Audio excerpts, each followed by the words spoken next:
Hola, buenas tardes a todos. Seguiremos con nuestro tema de vectores. La clase pasada, a ver, espero que se pueda ver ya la pantalla. Mencionamos rápidamente algunas de las consecuencias que surgen o que aparecen debido a que multiplicamos un vector por un escalar. Básicamente encontramos tres posibles efectos. Si el escalar es positivo, lo único que hacemos es aumentar o incrementar el valor del módulo del vector con el cual comenzamos a trabajar. Si por otra parte el escalar está entre 0 y 1, lo que hacemos es reducir el valor del módulo del vector por el cual estamos multiplicando dicho escalar.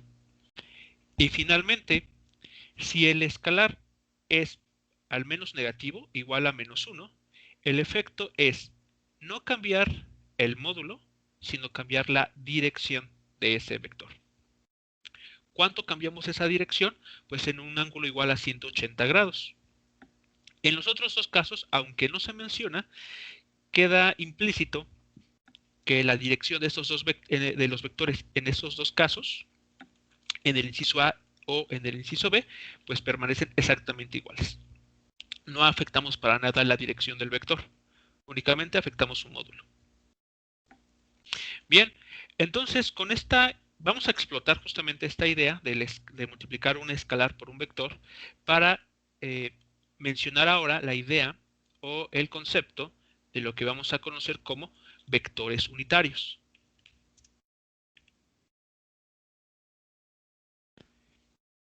Estos vectores unitarios son muy importantes porque nos permiten conectar con otro tipo de operaciones que vamos a ver las siguientes dos clases. Bueno, vamos a tener lo siguiente.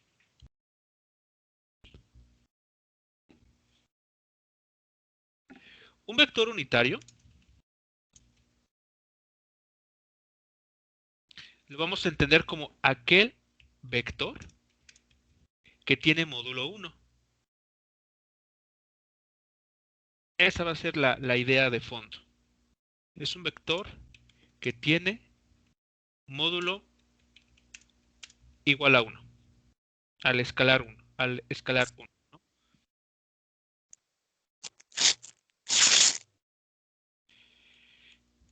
Entonces, la pregunta es, bueno, si un vector unitario va a tener esta característica importante y muy específica, ¿cómo podemos construirlo? Bueno, diremos lo siguiente. Dado cualquier vector, dado cualquier vector, vamos a llamarlo A, pero que sea diferente del vector 0. Recuerden aquí quién era el vector 0. Lo habíamos mencionado como ese elemento de nuestros vectores en el plano XY, tal que al sumarlo con otro vector, permanece ese mismo vector de manera intacta, ¿no? El vector A permanece sin modificaciones. Concretamente, el vector 0 es un vector que tiene en sus componentes el número 0. Entonces, cualquier vector que ustedes gusten, excepto este, justamente este está como que prohibido, vamos a verlo así. Cualquier vector diferente del vector 0 tendrá asociado un vector unitario en la misma dirección del vector A.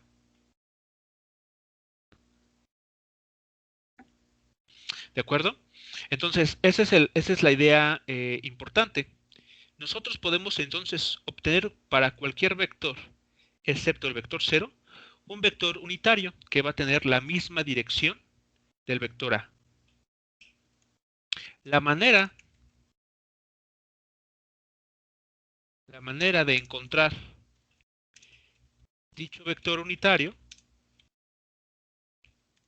es, bueno, aquí viene una ecuación que nos permitirá encontrar dicho vector. La idea es bastante simple. Vamos a nombrar como vector unitario a este elemento u con acento circunflejo. Y la manera de construir un vector unitario es: dividimos el escalar 1 entre el módulo del vector. Aquí lo voy a llamar simplemente A, multiplicado por el vector A. Vean que aquí la notación con la flecha. Aquí estoy indicando, en este término estoy indicando un vector. Aquí estoy indicando 1 entre el módulo de ese vector. Entonces, de esta manera, muy simple, ustedes pueden obtener el vector unitario asociado a cualquier otro vector, mientras que dicho vector no sea el vector 0. Entonces aquí pongo las flechas que corresponden.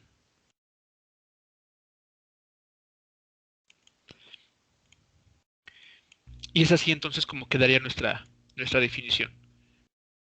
Cualquier vector que tenga módulo 1 podemos llamarlo como vector unitario. Vamos a ver ahora unos ejemplos para rescatar esta idea. La instrucción es la siguiente: obtenga los vectores unitarios asociados a los vectores previamente obtenidos. ¿Ok? Aquellos que hemos trabajado hasta este momento a raíz de un croquis son los que vamos a utilizar a continuación para construir vectores unitarios en las direcciones de tales vectores. Bien, déjenme ver entonces dónde quedaron esos vectores. Eran 3. Aquí están.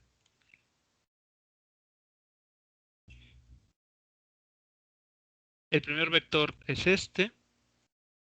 Trabajamos el segundo aquí abajo.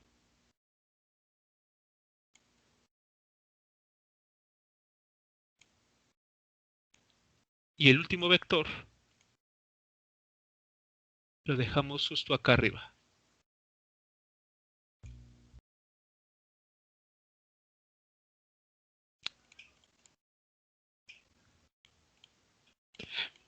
Bien, entonces el primer vector vamos a trabajar este que tenemos aquí enfrente.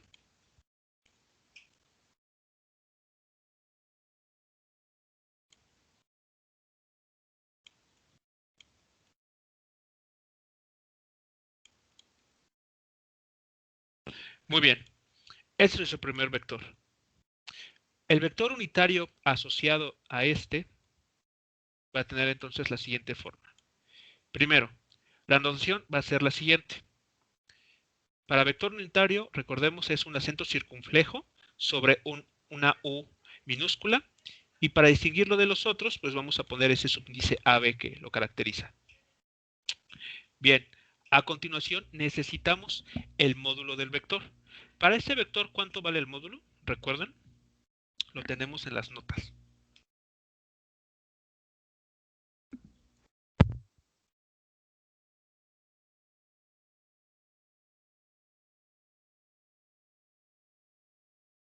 Raíz de 17. Ok, raíz de 17. Muy bien. Entonces, aquí nos está diciendo la ecuación que hay que tomar el 1 y dividirlo por esa raíz de 17.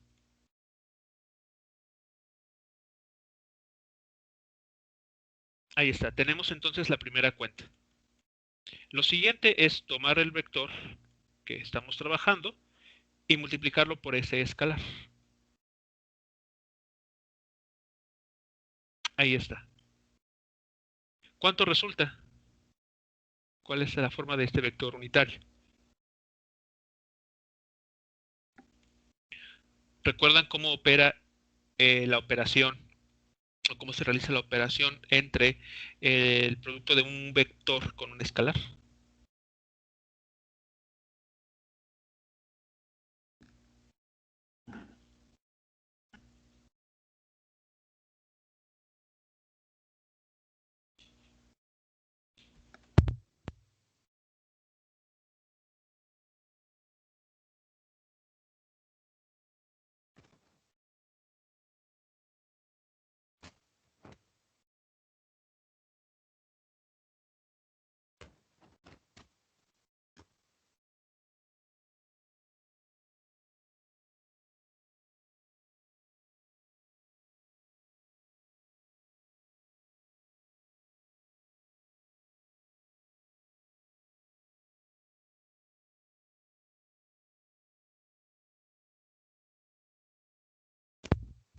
¿Cómo opera el escalar aquí? ¿Cómo se desarrolla este producto entre el escalar 1 entre raíz de 17 y el vector que tenemos aquí anotado?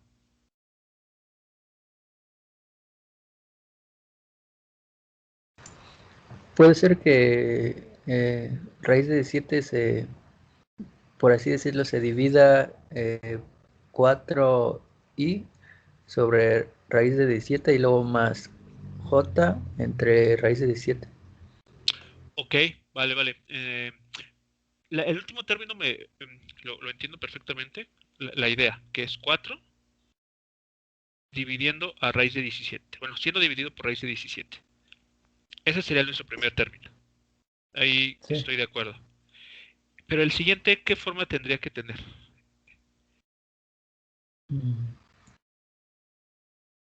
Recordemos, si aquí la J es la letra J está sola, ¿qué significa? O sea, implícitamente, ¿qué significa? Un Un 1. 1. Exactamente.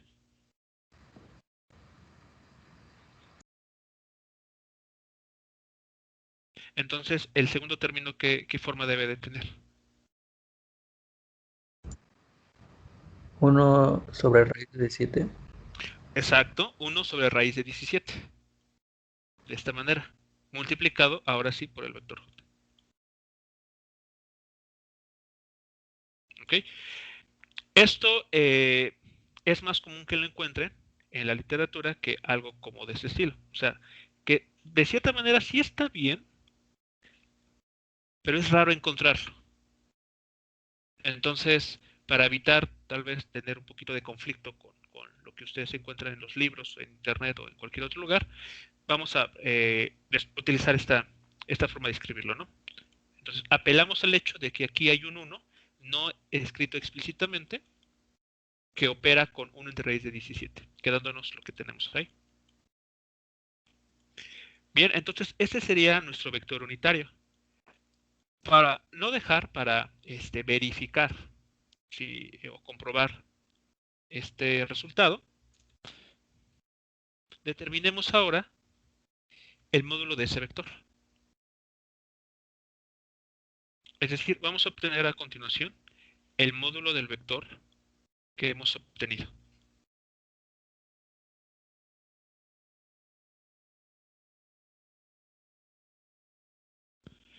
¿Cómo se determina ese módulo? ¿Qué es lo que hay que escribir a continuación?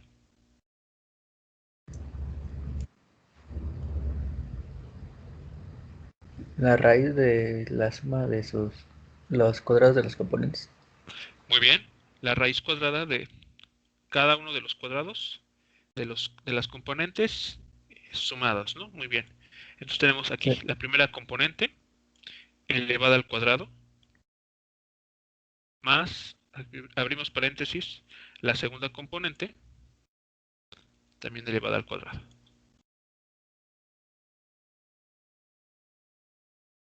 Muy bien. Si elevan al cuadrado cada término que aparece en esta operación, ¿qué tenemos de inicio? A ver. A ver, tenemos la raíz cuadrada de qué términos. El primero queda como 16 entre 17, ¿no? 16 Sí, bro. entre 17. Y el segundo nos da algo como 1 entre 17.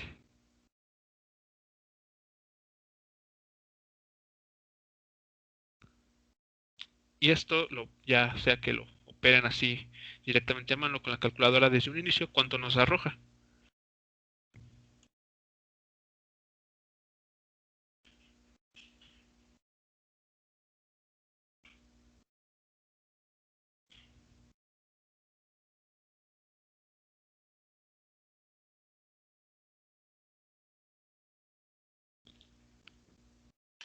Uno. 1, ¿no? Exactamente, 1. Entonces vean, acabamos de verificar que en efecto este vector que obtuvimos mediante este procedimiento tiene módulo 1. Es decir, que este vector es el vector UAB es un vector unitario. cumple el requisito de que su módulo sea exactamente igual a 1. Vamos con el siguiente. Vamos a construir el vector unitario asociado al otro vector. Entonces aquí, permítanme, voy a quitar estos términos que no vamos a utilizar. Y vamos a quedarnos con este otro. Ahí está. Entonces, similar al caso pasado, construyamos el vector unitario asociado a este vector. Una vez más la notación. Una U minúscula con un acento circunflejo y aquí el subíndice de A. Muy bien. ¿Cuánto valía el módulo de este vector? 5 raíz de 2. 5 por raíz de 2. Ok, muy bien. Entonces aquí sería la cuenta 1 entre 5 veces la raíz de 2. Muy bien. Ahora tendremos que multiplicar por el vector que tenemos allá al lado. Si operan el escalar que tenemos aquí enfrente con el vector ahí escrito, ¿qué componentes encontramos para este vector unitario?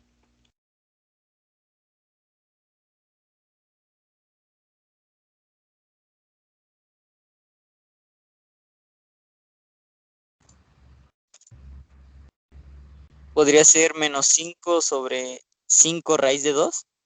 Ok, muy bien. Y si ese número que me acabas de decir lo simplificas, porque ahí se puede hacer una simplificación, ¿no? Raíz de 2. Raíz de 2. 1 sobre raíz de 2. Ok. Vale, Bueno, 1 sí. De 2. sobre raíz de 2. Muy bien. Entonces ahí el 5 opera con el numerador y el denominador. Se hacen 1 y entonces así queda, ¿no? Muy bien. La otra componente, ¿qué valor toma?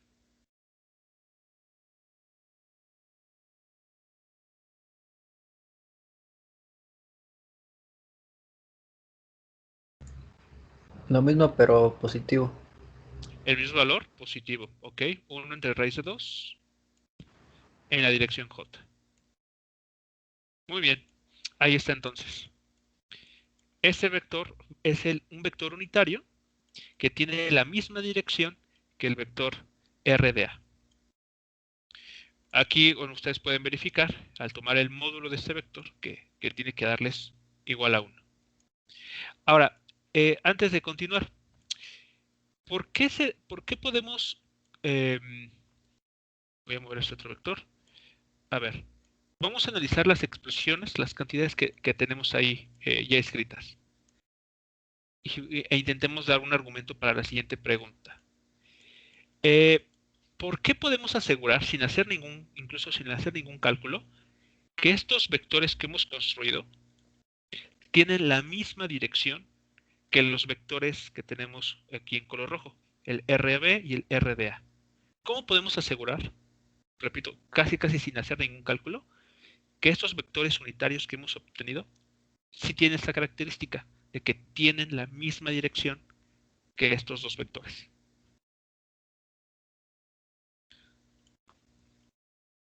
De lo que vimos la clase pasada, ¿cómo pueden utilizar esa información para justificar esto que les dije, pero que no entré en detalles? Es un vector unitario en la misma dirección del vector A.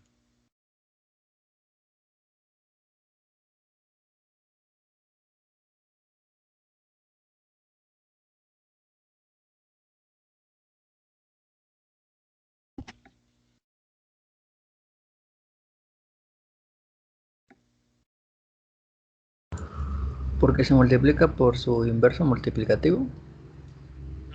Ok, pero ese entonces, o sea, ese hecho, ¿cómo te permite a ti asegurar que no estás cambiando la dirección? O sea, que no estás afectando la dirección de tu vector. Porque vale 1. Mm, no. El,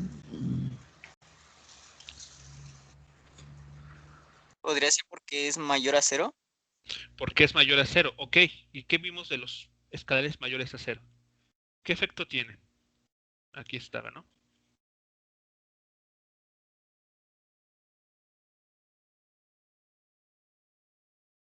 Entonces, ahí está la respuesta.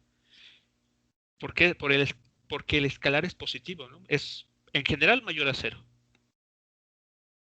Entonces, vimos dos casos. Aquí mencionamos dos casos. Cuando es mayor a 1 o cuando está entre 0 y 1. Pero el inciso A y el inciso B, ambos caen en el entendido de que el escalar es positivo. ¿De acuerdo? Por lo tanto, lo único que se afecta cuando el escalar es positivo es el módulo, no la dirección. Vean aquí. El escalar por el cual se multiplicó en este primer caso es 1 entre raíz de 17, que si lo checan en la calculadora es una cantidad positiva. Aquí abajo también pasó algo similar. 1 entre 5 veces la raíz de 2 es una cantidad positiva.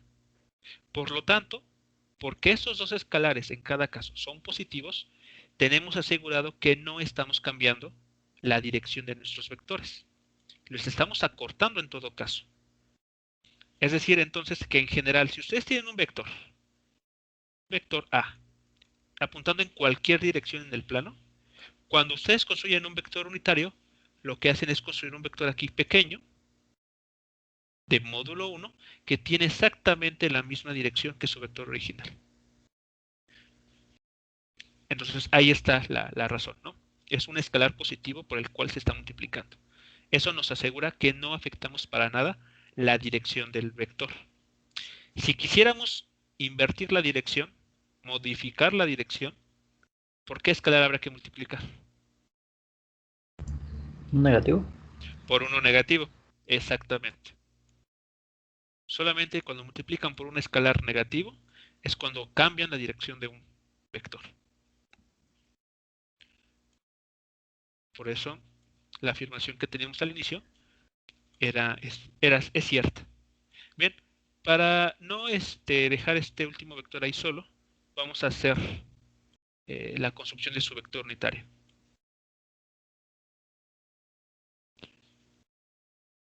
Ok, entonces este vector lo vamos a llamar CD. Y entonces, a continuación, ¿qué forma tendría?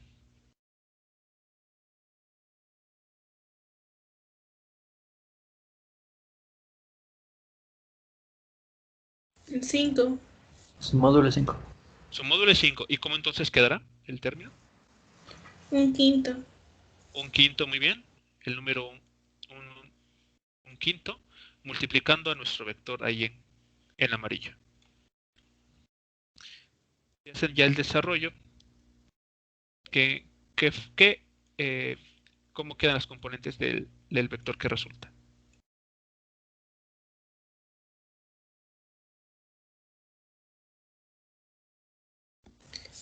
Menos 3 quintos I Menos y 3 quintos, sí. menos 4 quintos J.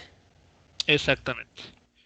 Menos 3 quintos en la dirección I, menos 4 quintos en la dirección J. Ahí está. Entonces, una forma bastante simple de construir un vector unitario, ¿no? ¿Comentarios, preguntas con este apartado?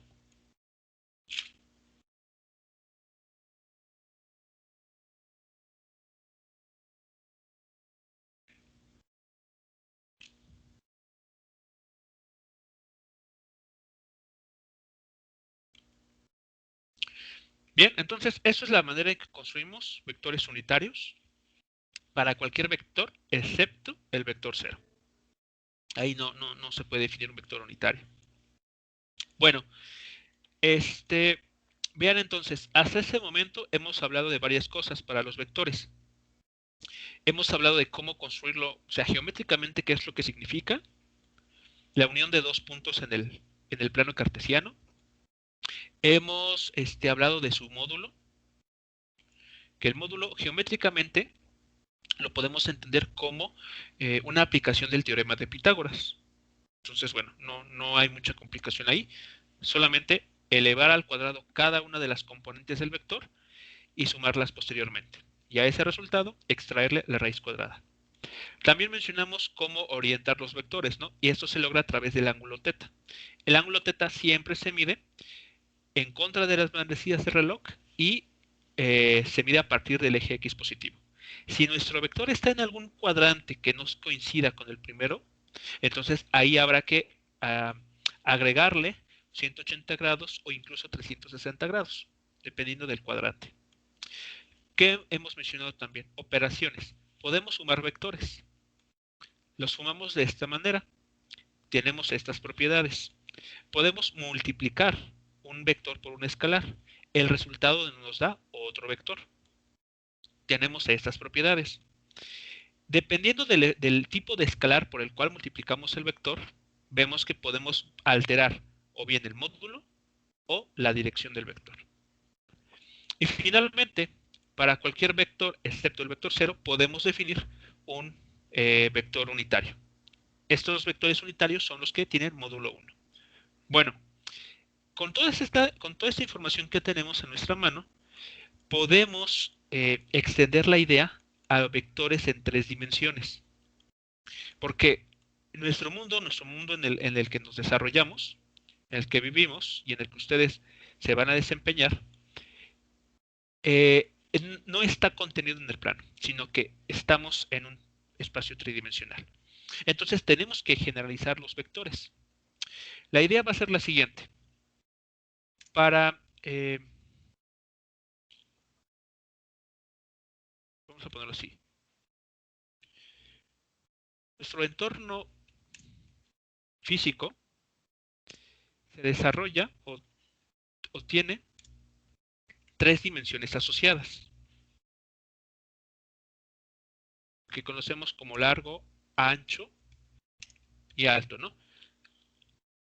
Que podemos, por ejemplo, el largo asociarlo a la dirección X, el ancho a una coordenada y alto o la altura a una dirección que vamos a llamar como Z. En este caso, los vectores que nos van a permitir definir vectores en el espacio tridimensional son los siguientes. A ver, quiero que notemos lo siguiente.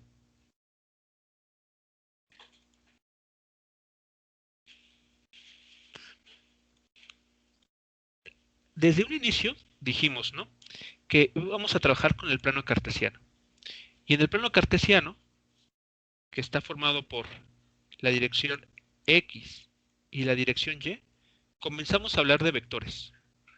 Se me ocurre, por poner un ejemplo, un vector en esta dirección. A ese vector llámenle el vector B, por ejemplo. Bueno, y sin más, recuerden ustedes que les dije, que mencionamos aquí, un vector se va a representar con ayuda de I y J. Fíjense la notación. I y J son letras minúsculas que tienen acento circunflejo. Hace unos instantes acabamos de introducir una notación muy concreta que nos dice, ustedes ven un vector con un acento circunflejo, eso es un vector unitario. Bueno, pues justamente entonces los vectores que hemos venido trabajando y conocemos como I y J son vectores unitarios. En este cuadriculado, cada cuadrito, pensemos, representa una unidad, donde puede ser una cuadra, puede ser un metro, un milímetro, o unidades de fuerza también, por ejemplo, un newton, ¿no? Cada cuadrito representa una unidad. Entonces, de esa forma, pensándolo de esa manera, el vector I es un vector que cabe en uno de estos cuadritos, porque tiene módulo 1, y siempre está dirigido sobre el eje X. Por lo tanto, si en este vector que está en color rojo sabemos que la componente vale 6, vean, aquí la componente vale 6 unidades. Eso quiere decir que el vector que está aquí descansando sobre el eje X lo representaremos como 6 veces y. Esa es la razón por la que al vector B lo vamos a escribir, lo estamos escribiendo de esta manera, como 6i. Estamos tomando el vector unitario y lo estamos multiplicando por el escalar 6. Esa es una interpretación para para estos términos. ¿Qué pasa si en lugar de 6i escribimos menos 6i?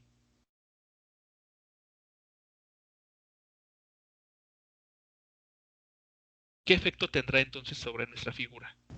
No se va para abajo. Para abajo. Invierte su dirección ¿Y hacia dónde estaría apuntando ahora? hacia el sentido contrario. A la izquierda. Hacia la izquierda. Concretamente hacia la izquierda. Así es. El vector i es esta flecha en color amarillo. Siempre apunta a la derecha, sobre el eje X positivo.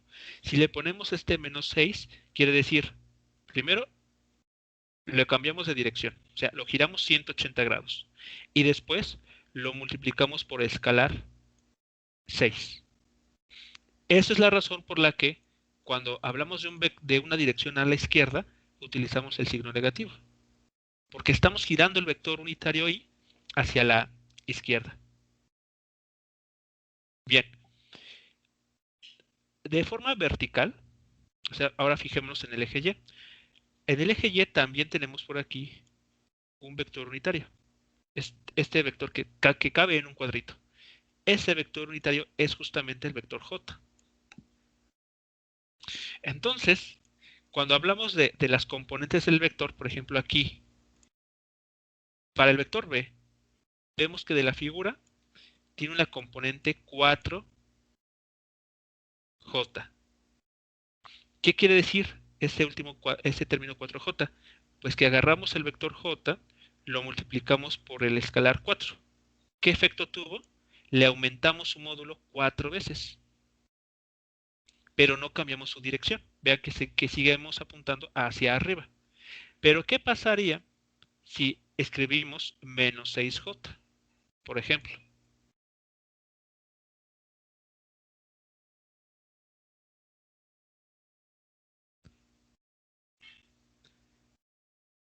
De ahí sí se va para abajo, ¿no? Ahí exactamente. Ahora sí surge de ahí la idea que apuntamos el vector hacia abajo.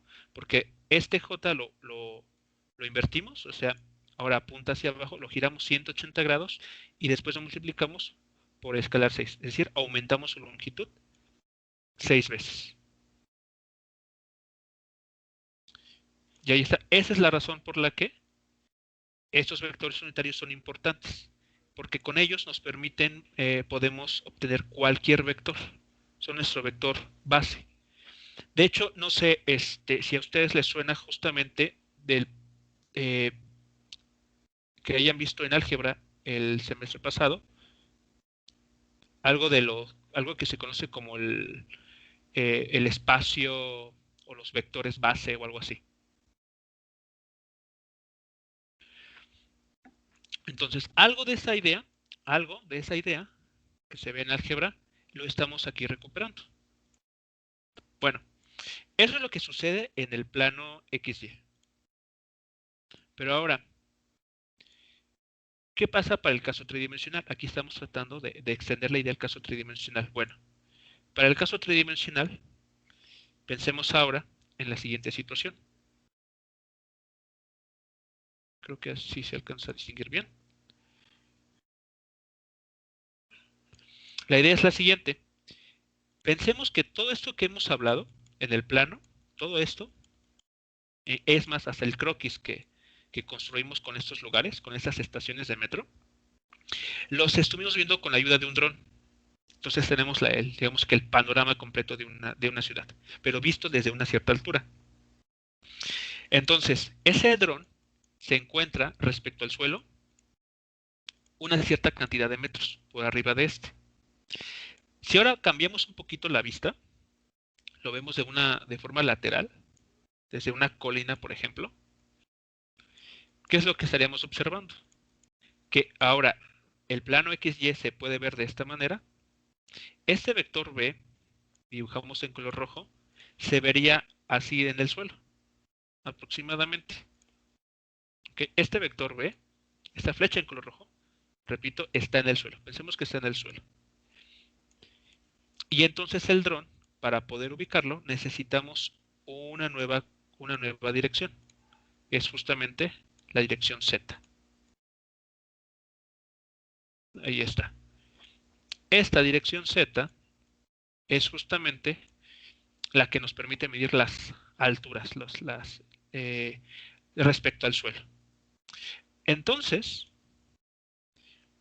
podemos ya no hablar de un vector que ubique un punto en el plano, sino que podemos entender ahora a un vector que ubique a un punto en el espacio. Digamos, aquí tenemos un vector B. Entonces, hemos pasado del plano a hablar de un vector en 3 dimensiones. ¿Qué pasa con estos vectores I y J? Pues siguen apareciendo en las mismas direcciones, es decir, el vector I se dibuja aquí abajo, vean, sobre el eje X positivo. Ahí sigue existiendo el vector I. El vector J sigue apuntando sobre la dirección Y positiva. Aquí, ahí en amarillo tenemos el vector J. Y aparece un nuevo vector que apunta en la dirección Z positiva. Y a ese vector le vamos a dar el nombre de el vector K, minúscula, también con acento circunflejo. Entonces, a partir de este momento, esas van a ser la idea con los vectores. Vamos a hablar de vectores en 3 dimensiones y para ello vamos a necesitar estos 3 vectores, I, J y K. Cada uno de ellos es un vector unitario.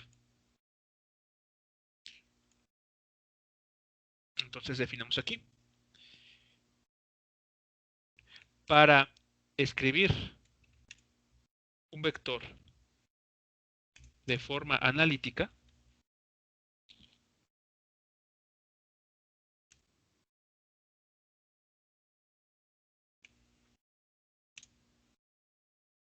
debemos hacer uso de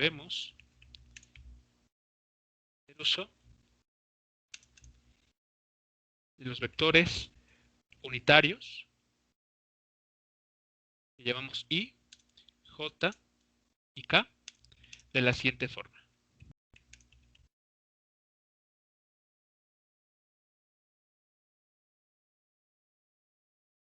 Aquí les pongo acento circunflejo. Es importante la anotación. Bien, cualquier vector en el espacio tridimensional, pues lo vamos a escribir de forma muy similar a lo que ya teníamos. Esto es, la componente X del vector en la dirección Y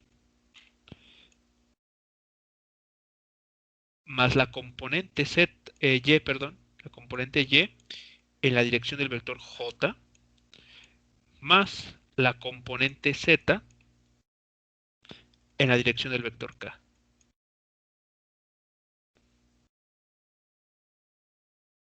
Es la forma en que vamos a trabajar ahora los vectores, cuando hablemos de ellos en tercera dimensión. ¿Hasta aquí alguna pregunta con la idea?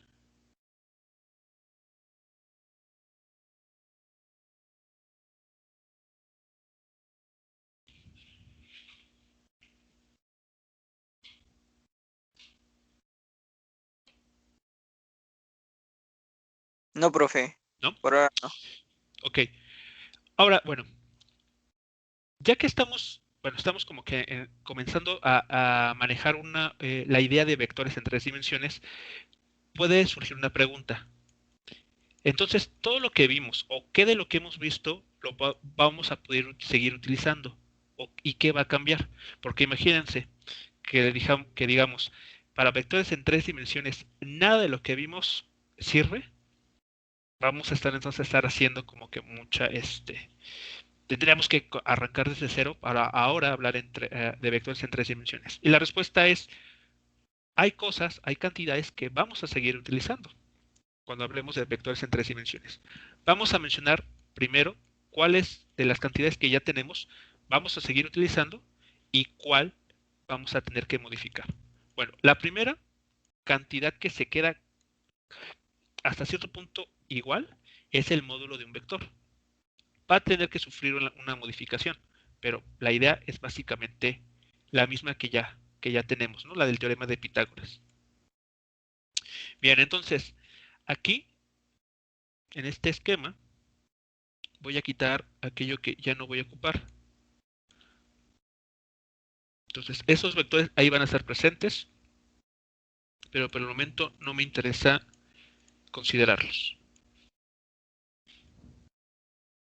Bien, vamos a prestar atención a lo siguiente. Aquí tenemos un vector B que está apuntando a algún punto en el espacio. Bueno, podemos nosotros construir una línea recta que sea paralelo al eje Z. Esta línea en color azul es paralelo al eje Z. De hecho, aquí lo voy a poner en punteado, porque es una línea, vamos a decirla imaginaria, ¿no? Bueno, esta línea en color azul imaginaria que acabo de dibujar es justamente esta línea que llega hasta el suelo, que llega hasta el plano XY, es la componente Z de nuestro vector. Entonces, es por ello que nos mide la altura, ¿no? Respecto al suelo. Esta componente, la que metemos justo aquí. Ahora, visto en el suelo, a nivel de suelo, podemos definir o construir otra línea recta que vaya también del origen, pero que cruce con esta línea punteada en color azul. Aquí también lo voy a dibujar como punteado. Con esta construcción, ¿qué figura pueden reconocer ahí? Un triángulo. Un triángulo rectángulo. ¿Ok? Un triángulo, justamente un triángulo rectángulo. O sea, aquí tenemos un triángulo rectángulo.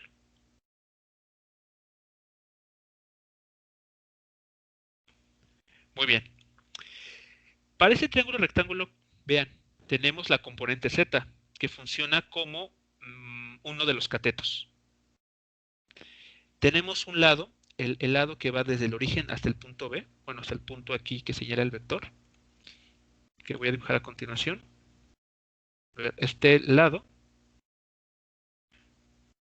a ver, ahí está. Este lado que acabo de dibujar, que estoy señalando, cumple el papel de la hipotenusa, ¿no? De ese triángulo que acabamos de sombrear.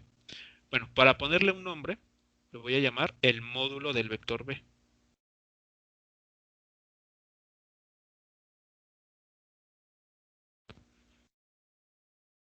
Entonces, si queremos saber cuán largo es este vector, recordemos que eso es lo que es el módulo, ¿qué tendremos que escribir entonces?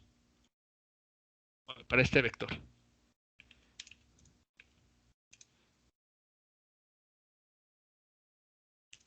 Para el vector de la figura,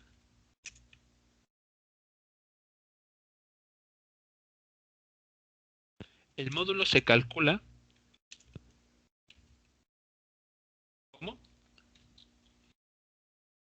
a ver, para ese vector que está ahí en la figura, su módulo B, ¿a qué es igual?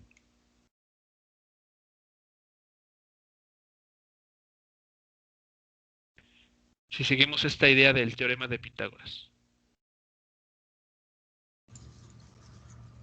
A la suma de sus catetos, en este caso de sus componentes. Ok, la suma de los catetos. Por ejemplo, el primero que está ahí, evidentemente es AZ, ¿no? Ese es el lado que sí tenemos explícitamente ahí. Muy Sí. bien. AZ al cuadrado, ¿no? Teorema de Pitágoras. Y esto en una raíz cuadrada de algo más. Bueno, ¿qué necesitamos aquí incluir? Más el cuadrado del otro cateto, ¿no? El que está aquí en amarillo. Si quieren, por el momento llamémoslo a este cateto, llamémoslo L. ¿Ok? Este lado, el que está ahí abajo en el plano, en color amarillo, punteado, sea L. Entonces aquí tenemos L cuadrada. ¿Hasta aquí todo bien? Es el teorema de Pitágoras, ¿no? Como ustedes lo conocen. Sí. Bueno, pero ahora, ese lado L, el lado que está aquí, notemos lo siguiente. En el suelo, a nivel de suelo, podemos extender además otra línea que sea paralela, pero al eje Z, al eje Y. A ver, voy a quitar esto un momento. Es decir, así, de esta manera. O sea, esta línea en color verde que acabo de dibujar es paralela al eje Z, al eje Y. La línea blanca que está ahí al fondo de la figura. Ahí está. Entonces pueden ver ustedes que hay otro triángulo rectángulo, pero ahora a nivel del suelo, justo a nivel del suelo. Para este triángulo que está ahí dibujado, este lado, estoy señalando, es la componente X de nuestro vector. Y este otro lado, el que está dibujado de esta forma, es la componente Y de nuestro vector.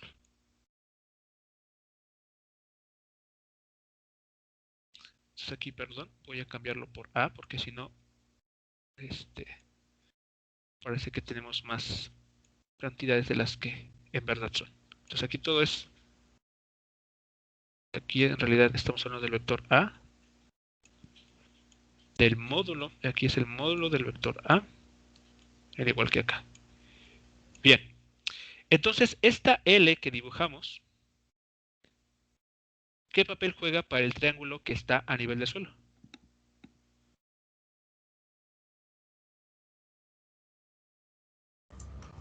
Cateto adyacente. Sí, a ver, piénsenlo con cuidado. O sea, el lado L, visto ahora desde arriba, quiero que lo piensen, que están viendo desde arriba la figura. Este lado L, que es la línea punteada en color amarillo, ¿qué papel juega para el triángulo que tenemos ahora a nivel de suelo? Es el cateto opuesto. No, no, la hipotenusa. La hipotenusa. Tenusa. La hipotenusa, exactamente. Juega el papel de la hipotenusa. Esta L juega el papel de la hipotenusa para el triángulo que está aquí en el suelo. Ahí escondido. Entonces, esta L cuadrada le aplicamos una vez más el teorema de Pitágoras. Le aplicamos a a esta L, el teorema de Pitágoras. ¿Y qué estaremos encontrando? Que a AZ, esta L cuadrada que es igual, por el teorema de Pitágoras. Sí, juega el papel de la hipotenusa.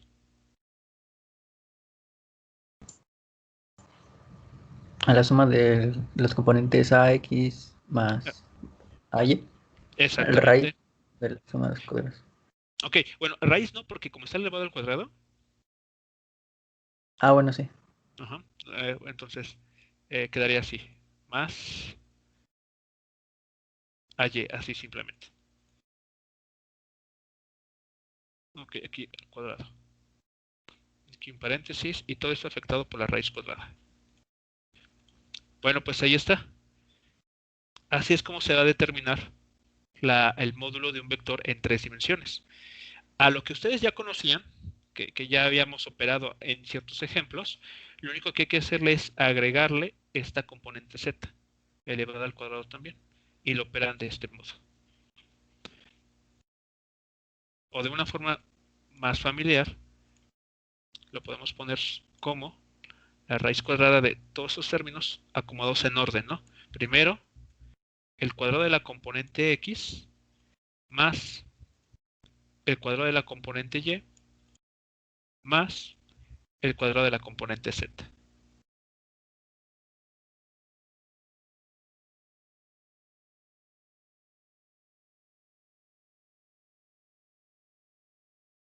Ahí está entonces. Es la forma en que uno calcula el módulo de un vector. Para un vector en 3 dimensiones. Muy bien. ¿Qué más? Entonces, esto, como les decía, el módulo se parece, ¿no? Es nada más, es cuestión de agregarle este último término. Pero la estructura sigue siendo la misma que se tenía para el caso bidimensional. Bueno, ¿qué otra cantidad se va a preservar hasta cierto punto? La suma y la multiplicación. Las operaciones que ya teníamos. Suma de vectores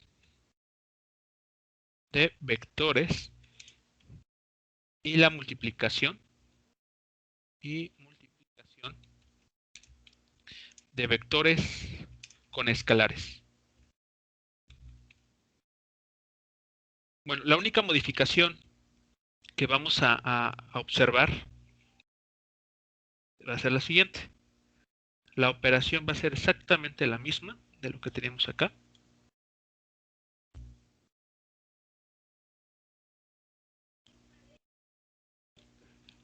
A ver aquí, perdón.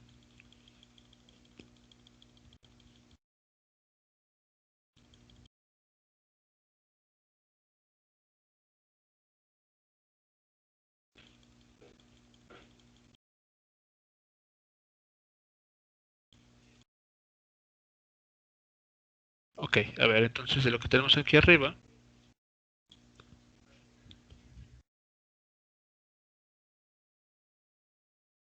Ok, bien. Entonces aquí rápidamente, ¿qué es lo que va a ocurrir? Que, por ejemplo, esta primera línea se va a ver modificada porque, en efecto, vamos a tener ahora un término adicional, ¿no? Que es la componente z de nuestros vectores. Del otro lado también, para el vector b. La misma idea. Tenemos que aquí abrirle espacio para la componente z de este vector. Muy bien. Entonces, la suma nos va a dar lugar a otro vector cuyas componentes pues van a ser o van a tener esta forma, ¿no? Lo mismo que tenemos aquí, esto que ya había escrito, pero ahora le agregamos el último término que tiene que ver con la suma de las componentes z de los dos vectores.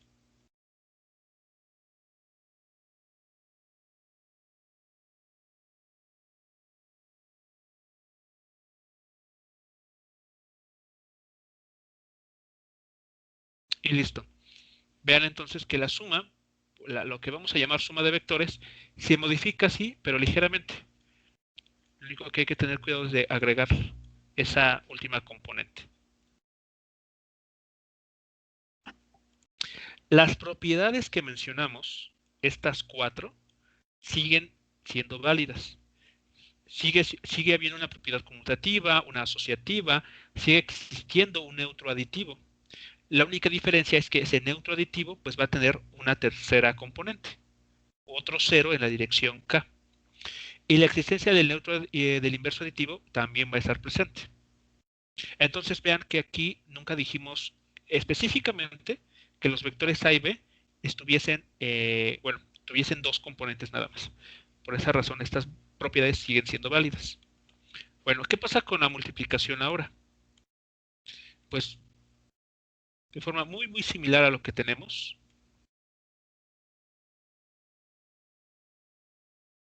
La multiplicación por escalares se va a escribir de la siguiente forma.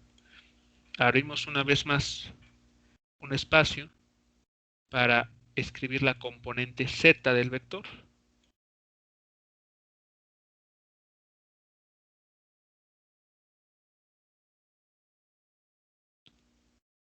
Y entonces al momento de desarrollar esta operación, aquí hay que agregar el resultado de multiplicar el escalar A, por dicha componente, ¿no? Por la componente z de nuestro vector. Ahí está.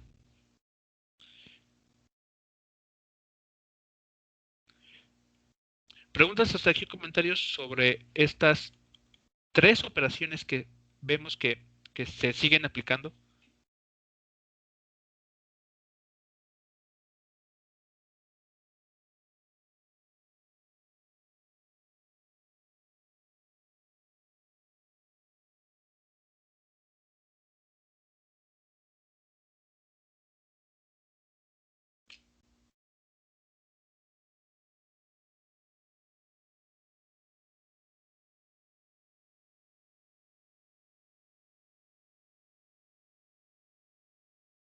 Algo similar con las propiedades se va a seguir cumpliendo. Para el producto de un escalar con un vector, estas 4 propiedades que comentamos van a seguir siendo válidas, e incluso esta observación que se hizo también va a seguir siendo válida, dependiendo del tipo de escalar o el signo de este por el que multipliquemos un vector. Bueno, eso básicamente de lo que hemos visto es lo que se va a seguir cumpliendo, es con lo que vamos a seguir trabajando. ¿Qué es lo que va a cambiar ahora? Bueno, el cómo construyamos la dirección de un vector. Hasta este momento habíamos dicho, para conocer la dirección de un vector basta con calcular el ángulo θ que hay entre el eje X positivo y el vector. Ya con ese solo ángulo podíamos orientar el vector. Y de hecho vimos varios ejemplos, ¿no? De cómo hacerlo. Bueno, lo que va a suceder para el caso en 3 dimensiones es que estas identidades trigonométricas ya no van a sernos útiles, sino que vamos a tener que introducir nuevas cantidades que nos permitan orientar un vector en 3 dimensiones. Entonces, ahora aquí viene el cambio importante. ¿Cómo orientamos un vector? La respuesta está en definir lo que se conoce como cosenos directores. ¿Qué va a ser o qué vamos a entender por un coseno director? Los cosenos directores son cantidades que permiten o que nos permiten orientar un vector en el espacio tridimensional. La manera de obtener los vectores unitarios, perdón, los cosenos directores, perdón, los cosenos directores para un determinado vector es la siguiente. Bueno, vamos a ver cómo se determinan estos cosenos directores como se les conoce. Bueno, para entender la idea voy a utilizar nuevamente la figura que tenemos aquí arriba.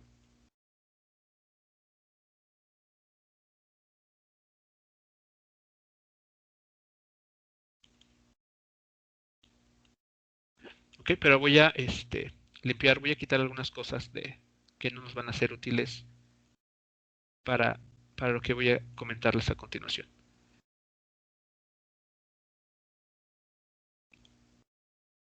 Entonces todo esto ya no es útil.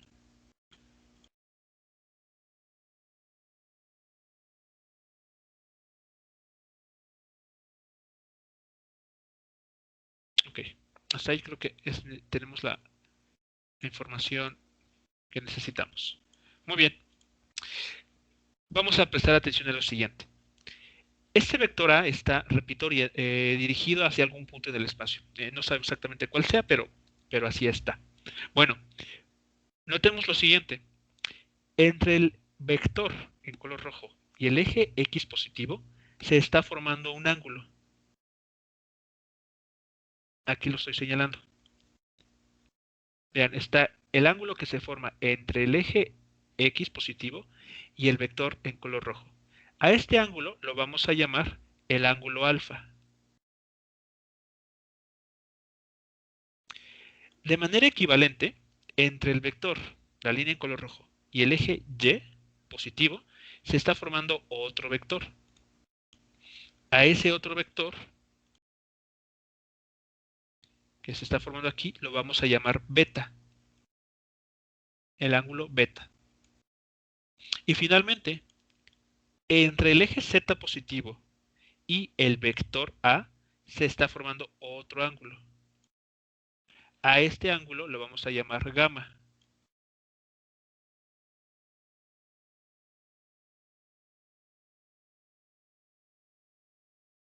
Bueno, pues estos tres vectores, perdón, estos tres ángulos son a los que vamos a llamarles, o bueno, o estarán asociados a los cosenos directores. A ver, primero vamos a construir el primero de ellos. El primer coseno director se define como la siguiente razón. Será coseno del ángulo alfa. Se construye de la siguiente forma. Tomamos el valor de la componente x de nuestro vector, por ejemplo aquí a sub x, y lo dividimos entre el módulo del vector, este número a, o esta cantidad a. Listo. Este es nuestro primer coseno director. La componente x del vector entre el módulo. Si ustedes despejan este ángulo alfa, pues van a conocer entonces la dirección que tiene nuestro vector respecto al eje x positivo. Siguiente coseno director. Se define como coseno, también es coseno.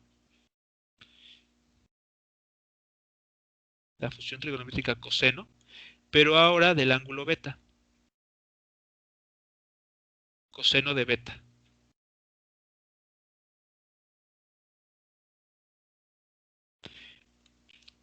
Y casi por analogía, ¿a quién cree que sea igual esta razón?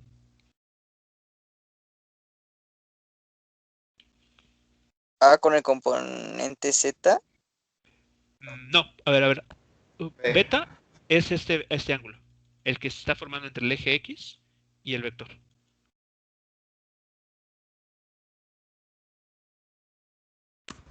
Z entre A. Sería la componente Y entre el módulo del vector. El módulo del vector A. A ver, ¿sí queda claro por qué? Vean, aquí está la componente Y A. Y vean que es paralelo al eje Y. Entonces necesitamos este lado y lo dividimos entre toda la longitud del vector. Y eso es este coseno director, coseno de beta.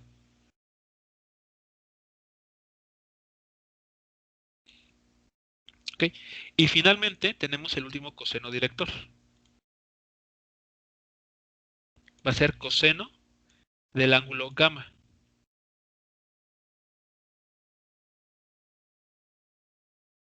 ¿Ese que sería igual?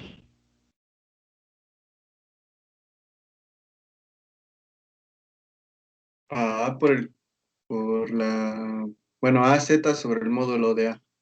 La componente z, muy bien, la componente z entre el módulo del vector A. Exactamente. Y listo. Vean, estos son los ángulos que se utilizan para orientar un vector en 3 dimensiones. Contrastémoslo con lo que tenemos para el caso de 2 dimensiones. Vean, solo necesitamos un ángulo, el ángulo θ. Y listo, ya tenemos toda la información para poder orientar un vector. Pero para el caso tridimensional necesitamos estos tres ángulos. Es ahí donde la construcción varía un poco. Cuestiones de qué ángulos utilizar. Bueno, para este caso se puede demostrar, ¿okay? Aquí una propiedad, se puede demostrar que los cosenos directores satisfacen la siguiente igualdad.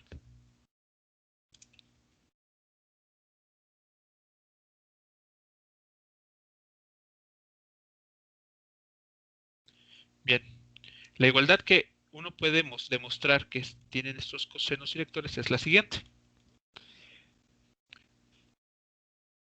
que coseno del ángulo alfa al cuadrado, o sea, el coseno cuadrado de alfa,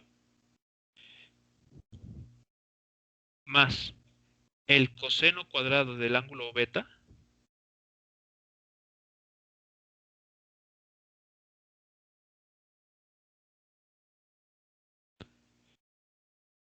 y ahora más el cuadrado del coseno del ángulo gamma,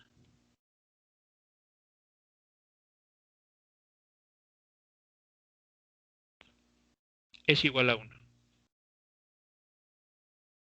Esto suma 1. Es la propiedad que cumplen los cosenos directores. Al momento de sumarlos, todos, bueno, al momento de sumar sus cuadrados, tiene que darnos 1. Es la propiedad que cumplen los cosenos directores.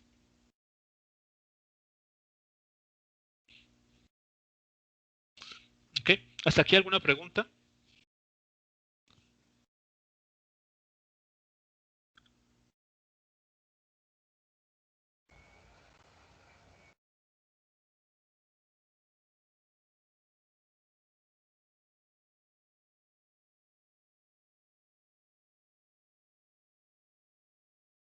Veamos un ejemplo para este tipo de cantidades, ¿no? Ejemplo. Para el vector que va del origen de coordenadas al punto C, que tiene coordenadas 4,5,3,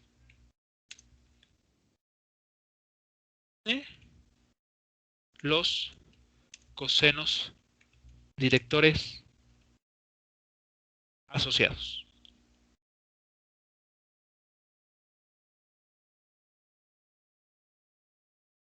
A ver, ¿cómo podemos proceder aquí?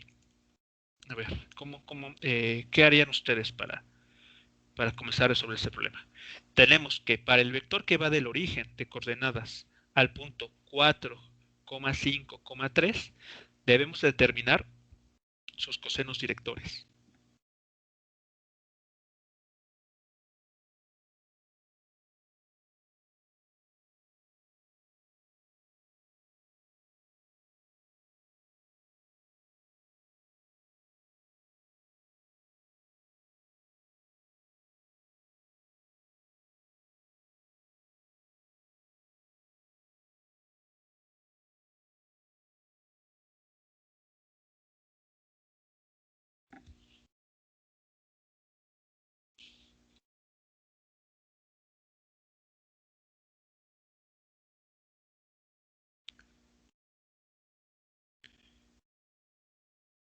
Pues primero lo ubicaríamos en el plano, el punto, para sacar el vector Ok, y después sacar su módulo.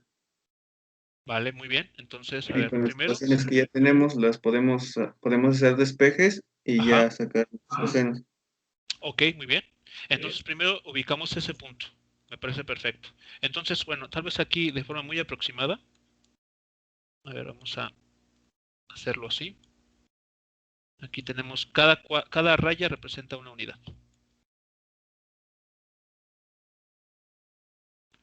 Muy bien, dice el punto con coordenada 4, 5, 3. Es decir, que en el eje X son 4 unidades. Después sobre el eje Y son 5 cuadritos. Entonces, a ver, son 1, 2, 3, 4 aquí. A ver, esa es la línea paralela. 1, 2, 3, 4, 5. Aquí también. Ok, estas líneas que estoy aquí poniendo en amarillo son auxiliares. ¿Vale? Vean lo que estas líneas amarillas nos están dando como información. Son 4, el punto tiene coordenadas 4 en el eje X. Tenemos aquí 1, 2, 3, 4. Después 5 unidades en el eje Y. Entonces aquí son 1, 2, 3, 4, 5.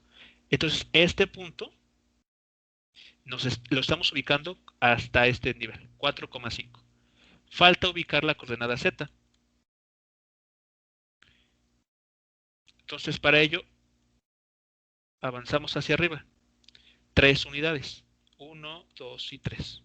Entonces aquí, digamos, aproximadamente así de forma paralela. A ver, aquí. Creo que más o menos sería... Déjame verla. Ok, ya.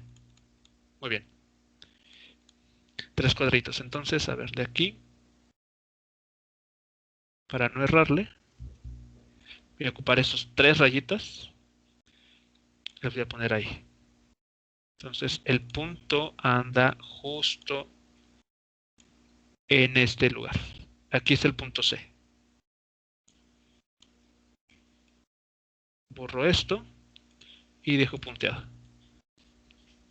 Sí, para todos es claro cómo estamos ubicando al punto.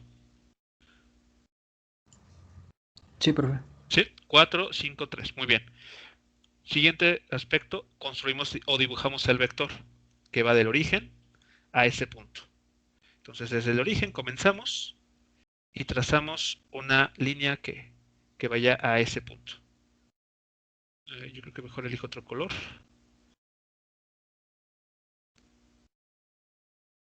Ahí está.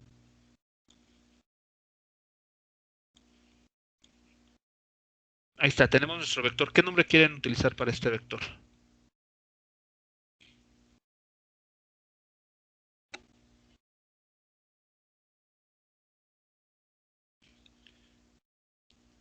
A ver, podemos utilizar el nombre W. No lo hemos ocupado. Muy bien. Ya tenemos nuestro vector W. Ya está gráficamente. Ahora, analíticamente, el vector, ¿qué componentes tiene?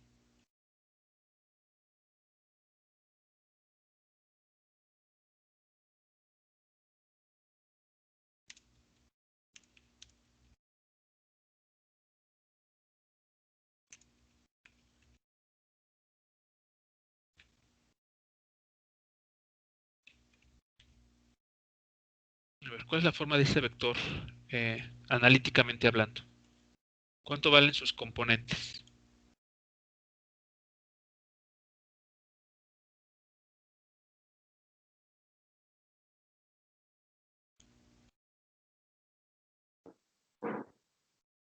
Cuatro y 4i, muy bien. Más 5J. Más 5j, correcto. Más 3K. Más 3k, muy bien. Más 3 en la dirección k. Muy bien, ahí está entonces. Ya tenemos nuestro vector y han identificado las componentes para este elemento. Muy bien. Procedemos entonces ya con esta información a calcular qué cosa.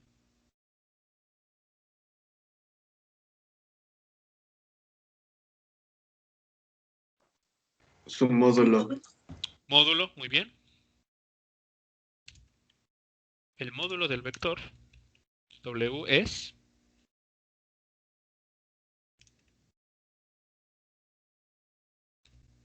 muy bien. Pues determinamos el módulo aplicando el teorema de Pitágoras generalizado, ¿no? Así lo podemos conocer. Porque ese teorema ya es para el caso tridimensional. Necesitamos calcular la raíz cuadrada de qué elementos.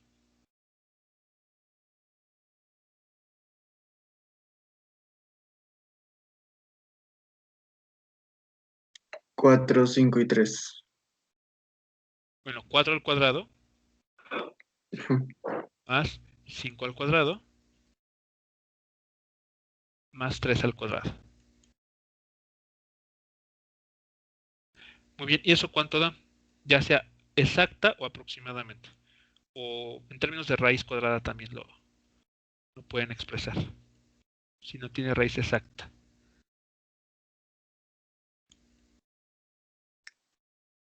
5 raíz de 2. 5 raíz de 2, ok. 5 veces la raíz de 2. Muy bien. Listo. Si ya tenemos el módulo, podemos ya estamos en condiciones de calcular los cosenos directores, es decir, estas tres cantidades.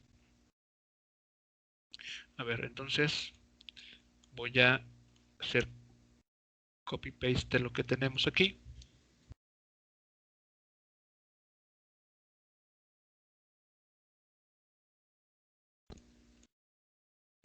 Y entonces decimos, por acá, los cosenos directores, perdón, aquí, cosenos directores son. Muy bien, entonces el primero, que llamamos alfa, se determina con la componente x de nuestro vector dividido por el módulo de ese vector.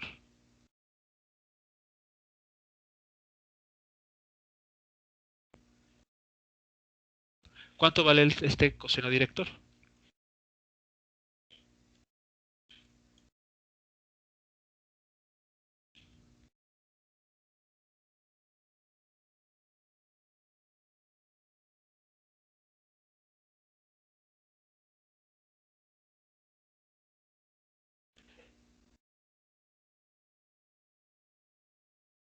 Sería 4 sobre 5 raíz de 2.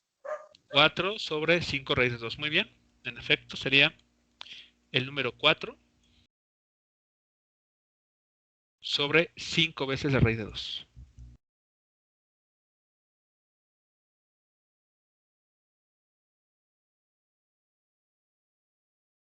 Muy bien. Ahí está entonces el primer coseno director. Vamos con el siguiente. Entonces, el siguiente es de forma muy parecida, ¿no? Ahora la componente y del vector entre el módulo.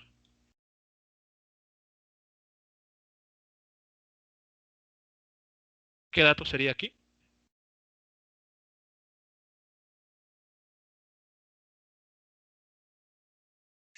5 sobre 5 raíz de 2.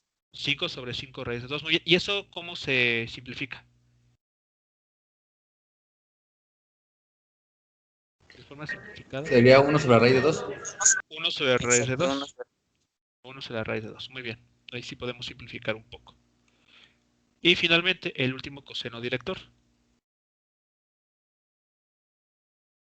Aquí borro esto, lo ajusto al problema. Entonces, la componente z de nuestro vector w entre su módulo. ¿Esto cuánto cuánto nos estaría dando? A ver, tenemos acá la información.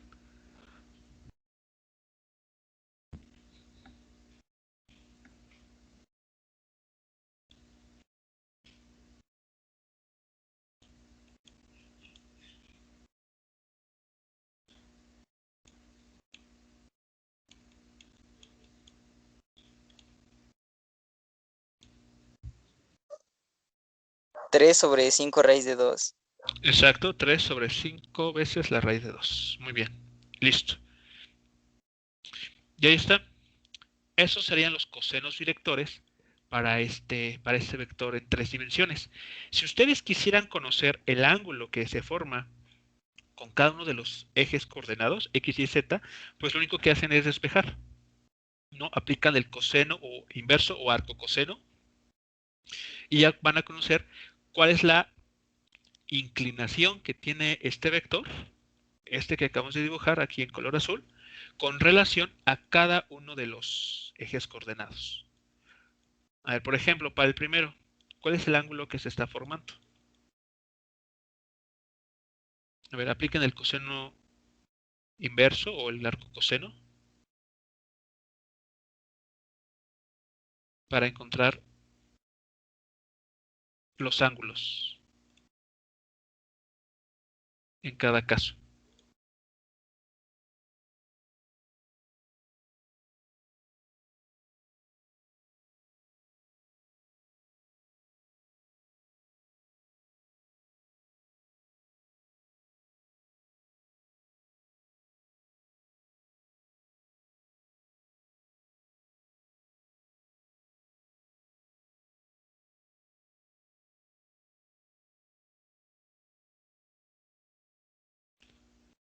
A ver, ¿cuánto valdría el ángulo alfa?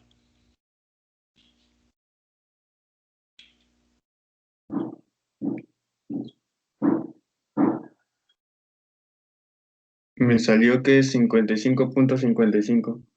Ok, vale, 55.55 grados.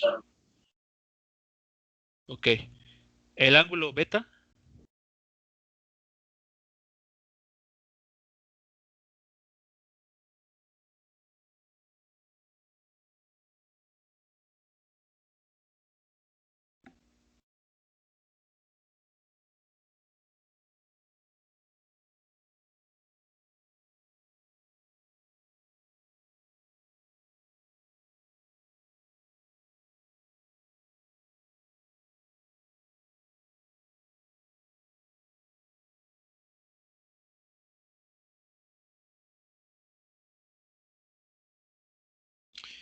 y ya también el ángulo alfa.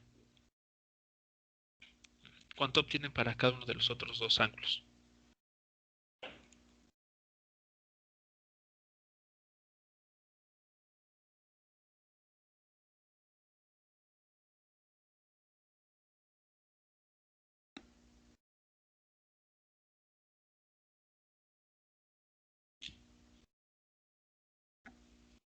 Para el ángulo beta, Ajá, 45 grados.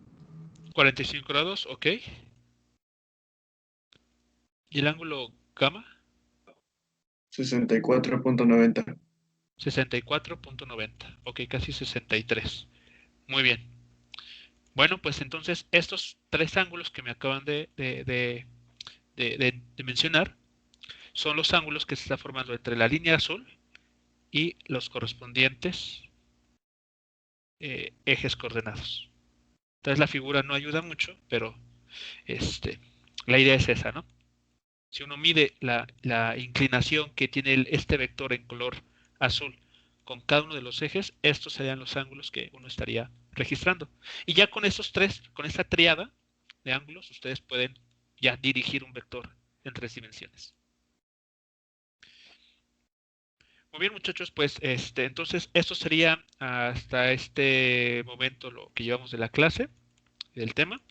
El día viernes, que es la siguiente clase que tenemos, vamos a comenzar a discutir rápidamente otras dos operaciones que se pueden hacer con los vectores cuando ya estamos trabajando en 3 dimensiones.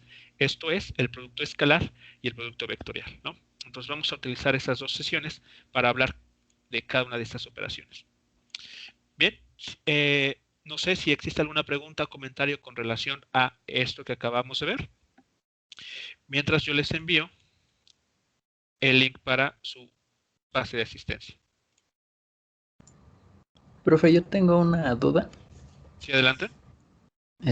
Bueno, en el caso de que no existieran los vectores unitarios, simplemente no habría una dirección en el vector o qué sucede si no se encuentran ahí.